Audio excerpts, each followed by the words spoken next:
গোটেই সপ্তাহটো কাম কৰাৰ পিছত দেওবাৰ দিনটো অলপ দেৰিলৈকে শুব মন যায় নহয়নে বাৰু? কিন্তু এয়া দেখিছেনে 4:30 বজাতে সাৰ পালোঁ। এনেকুৱা হয়তো সকলোৰে লগত এবাৰ নহয় এবাৰ হৈছে। আগতে যেতিয়া স্কুললৈ গৈছিলোঁ গোটেই সপ্তাহটো কাম কৰাৰ পিছত এটা দিন শুব বিচাৰোঁ, কিন্তু সেইদিনাও সোনকালে সাৰ পাই যাওঁ নহয়নে বাৰু? এয়া দেউতাই আজি ভাতকেৰেলা ভাজি বনাই আছে। দেউতাই আজি কৈছে যে তোৰ ভিডিঅ'ত মোকো এদিন দেখাবি দেই, সেয়েহে দেউতাৰ এটা ক্লিপ এড কৰি দিলোঁ। আজি ভাতৰ লগত পনীৰ আছিলে, বিশেষ তেনেকুৱা একো নাই। তাৰপিছত দুয়োগৰাকী আজি বাই ভনী ফুৰিবলৈ বুলি ওলালোঁ। ফুৰিব মানে মেলা চলি আছিলে, সেয়েহে মেলালৈ বুলি ওলালোঁ। মইতো খুবেই টান পাওঁ, এই মেলা বুলি ক'লে মই অলপ টানেই পাওঁ, কিন্তু তাইৰ লগত উপায় নাই, যাবতো লাগিবই। সেয়েহে ভাবিলোঁ খোৱাৰে আৰু ভিডিঅ' দিম, যিহেতু খায়েই লওঁ।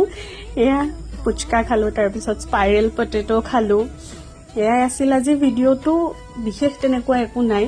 আৰু তাইক লৈ আহিছোঁ, তাইৰ ডিমাণ্ড আছিলে, বহুত দিন ক'তো যোৱা নাইকিয়া, লাষ্ট মামাৰ ঘৰত গৈছিলে, তাৰপিছত তাই ক'তো যিহেতু যোৱা নাইকিয়া, সেয়েহে তাইৰ ডিমাণ্ডটো পূৰা কৰিলোঁ। আৰু দেওবাৰ দিনটোত ওলাই কৰি যাব মনে যায়, কিন্তু তথাপিও অলপ এডজাষ্ট কৰোঁ। তাই যিহেতু ঘূৰি ভাল পায়, সেয়েহে তাইৰ লগত ময়ো অলপ মিলিবতো লাগিবই। সেয়েহে তাইক লৈ আহিলোঁ। তাই দেখিছেনে কিমান ফূৰ্তি। আৰু এয়া কাপোৰ কিনিছে, বাই দ্য ৱে মোৰ কাৰণেও কিনিছে নিজৰ পইচাৰে।